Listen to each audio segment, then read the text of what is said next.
I've lived in both Bangkok and Chiang Mai for extended periods of time, and in this video I'm going to give you my thoughts and a comparison between the two. And this is going to be aimed at those who are looking to move out here, and I'm going to give you some valuable up-to-date information about these two cities so you can make your decision on where you want to move to.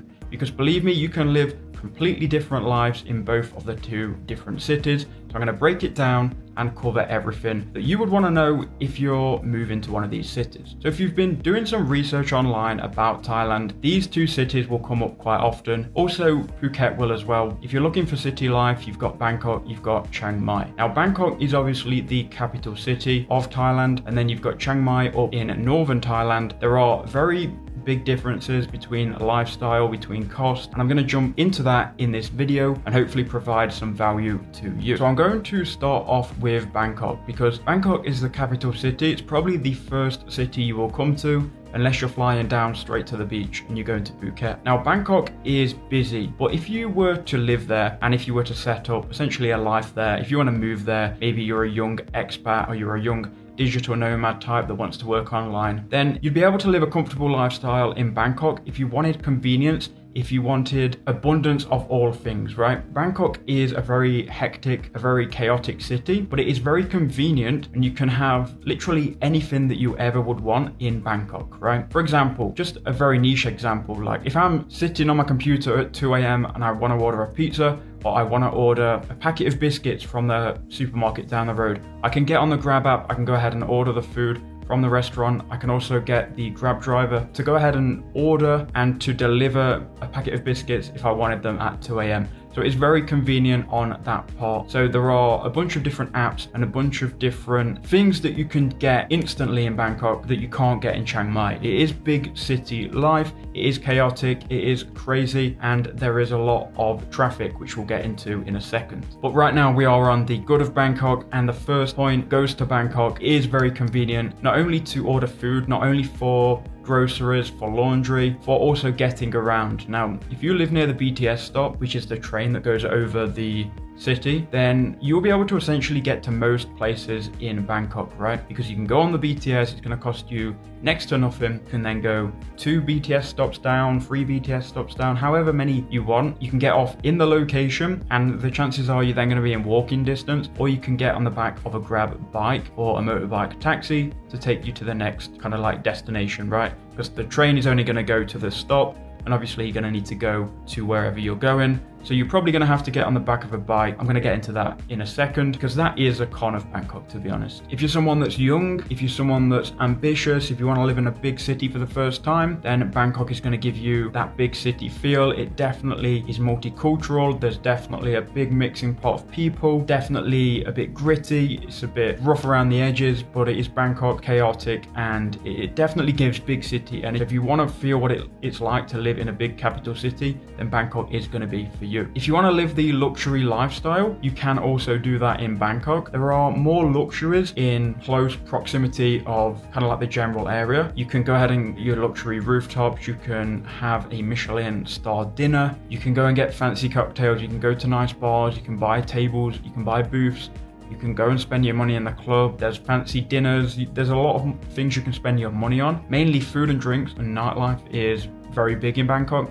So if you're into kind of like the luxury type lifestyle, you can live that 100% in Bangkok. You've also got these luxury condos. I've made a separate video on how to find and rent a condo in Bangkok. And to be honest, there are a lot of complexities in actually doing this right if you do want true luxury. Obviously, true luxury and perceived luxury is different. You're not going to get true luxury 500, 600 a month, but luxury is there. If you do want to spend your money, if you do have the money, you can spend it in Bangkok on a true luxury. But here's where it gets interesting because Bangkok definitely does have its downsides. Although it is a massive city full of culture, full of amazing food and luxury, it does fall short in some areas, in my opinion, if you were to live there full time. Now, when I think of a home, I want it to actually feel like a home, and for me, living in Bangkok, it didn't quite feel like home. It wasn't the feeling that I was looking for if I was looking for a place to call home for a significant amount of time. The first reason for that is the traffic and just the stress of being in traffic or having to get the BTS everywhere. When I think of a home personally, I can live and then drive to areas. But in Bangkok,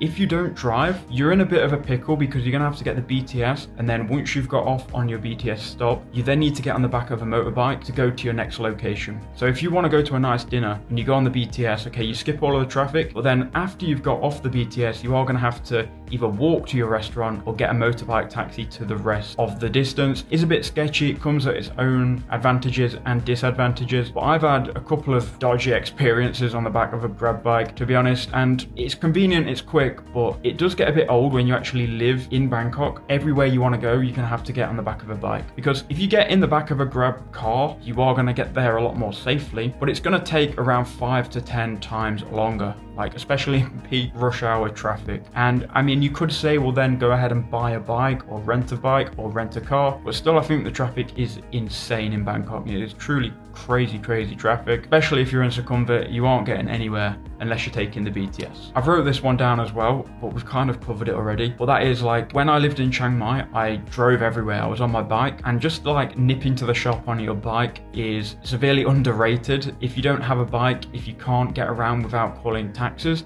then simple things like doing your weekly shopping or just going to the shop to get some bits and bobs turn into quite the challenge unless you've got a 7-Eleven like below your building or within very easy walking distance. Another thing about Bangkok is if you're living in a tourist area, you are going to be surrounded by tourists, funnily enough, but you need to choose your area in Bangkok wisely because you do not want to be in the party area. I lived in Thong Lo when I was in Bangkok. It's a great area. There's a lot of high-end restaurants and kind of like fancy clubs and Asian nightlife areas, let's put it that way. And there's a lot of like rich people in Thong Lo. There's a lot of wealth. You see like Porsches, BMWs being driven around. It is quite an expensive area, but it is a good area if you want, again, luxury, if you want to be surrounded by that, if you want to feel motivated, and if you want to live this city life. But don't be fooled though, because the costs can creep up quite high in Bangkok, especially if you're going for nice dinners, you're drinking out, you're going to this place, that place, you know, you're just spending money however you'd like. So then let's talk about Chiang Mai. I'm going to give you the good about Chiang Mai and also the bad.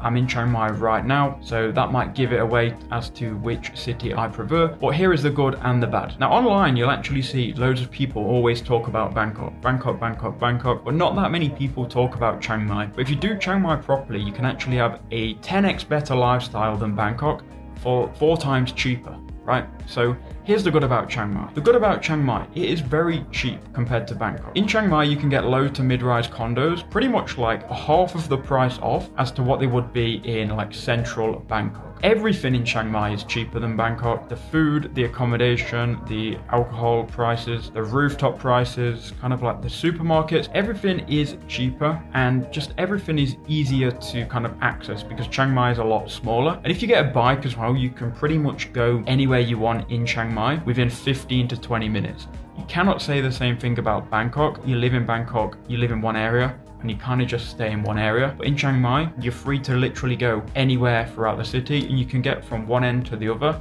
in around 20 minutes. Also in Chiang Mai, it is a lot different to Bangkok, whereas you can drive 10 minutes out of Chiang Mai and you're in the nature, you're in the mountains, you've got waterfalls at your doorstep, you've got parks, you've got lakes, you've got like greenery you can go to. Whereas Bangkok, it is limited, even though there are a couple of parks. Chiang Mai, it feels like everything's on your doorstep, including the nature, the parks, the waterfalls, and so on. Then you've got the housing options in Chiang Mai. They have a lot of low to mid-rise apartment buildings, so if you want an apartment and that's your thing, you can go with that. But they also have a lot of housing options. So I lived in a 3-bedroom, 4-bathroom, plus an office. This was over the pandemic times, but I only paid 23,000 baht, which was an absolute steal, and it was only like 10 minutes from the center. So if you come out of the center a bit, if you're with a family, if you want an office, if you want a place to be able to walk around as opposed to a very small Bangkok condo, then the Chiang Mai life is going to be good for you. If you're a family, I would recommend you consider Chiang Mai easily compared to Bangkok, because Chiang Mai is going to be a much more easy, actual homely life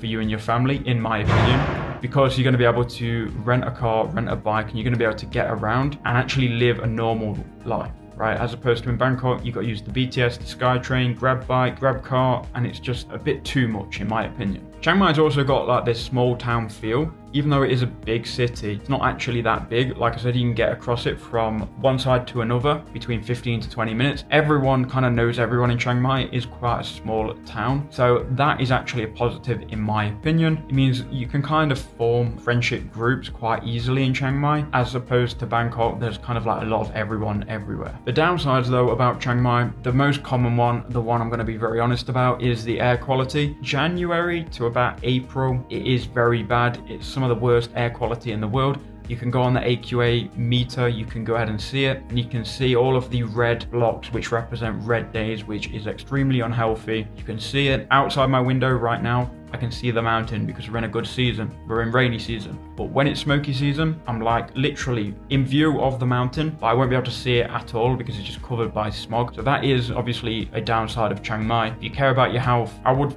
plan to leave Chiang Mai for that season. To be honest, a lot of people do go down south, and it is something you can do, especially if you're living a much lower cost of living compared to Bangkok. I guess when the smoky season does hit, you do have the money then to be able to go down south because of the money you're saving kind of like on everyday living. So I guess it works out. And then just overall, the infrastructure isn't as developed. You won't see any sky-rise buildings in Chiang Mai. It's kind of just mid to low rise buildings, and there is a mix of local people and tourists, and there are specific areas which a lot of expats live compared to tourists, but the infrastructure, if you are a foreigner, isn't as good compared to Bangkok, right? We don't have all of these crazy fancy malls like Bangkok does. Yes, there are big malls. You've got Central Festival, you've got Mayor Mall, but there aren't these crazy abundance of malls and luxury shops like there is in Bangkok, as you think. So if you want to do luxury shopping, go and do it in Bangkok. So you should choose Bangkok if you're building a business online, if you value convenience, if you just want to be in the capital city, if you want to fly in and out of Thailand very quickly and easily, if you want access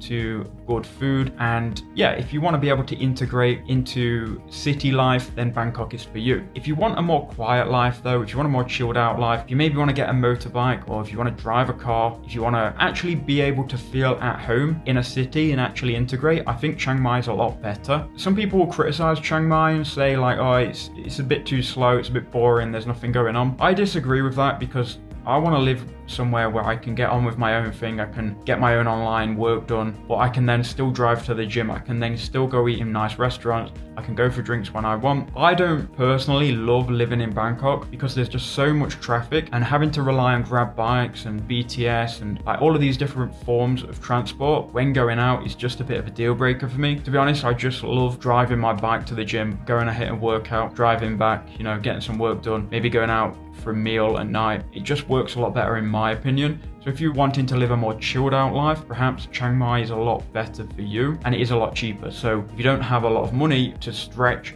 to live this like extravagant Bangkok lifestyle, maybe look at Chiang Mai, because Chiang Mai can give you a lot more bang for your buck, to be honest. Now I'm making this video even though I'm actually not settling down in Chiang Mai. I'm actually probably going to be moving back to Dubai, but I thought I'd make this video just to give you an insight if you are coming to Chiang Mai. I'm going to make another video explaining why I'm leaving Thailand after all of these years, and even though on this channel it probably hasn't looked like I've been there that long, I have been coming here since 2018. I first came here, and I was here all over COVID, so I have done a long time in Chiang Mai specifically, and I did 6 months in Bangkok. So I've done my time in Thailand. Thailand is a great place though if you do want to come and live this expat life, if you do want to experience living outside of your home country for the first time. I think you can build a great life here, and I will continue to come to Thailand. And yeah, go ahead and choose either Bangkok, Chiang Mai, maybe Phuket's for you. I was to give you some advice though, I would say just come for a month, try each location and see if you can do it long term. So thank you for watching. Let me know what you think in the comment section below. Do you agree with my points? Where are you staying currently? Where do you want to stay or move to in the future? Thank you, and I'll see you in the next one. Bye bye.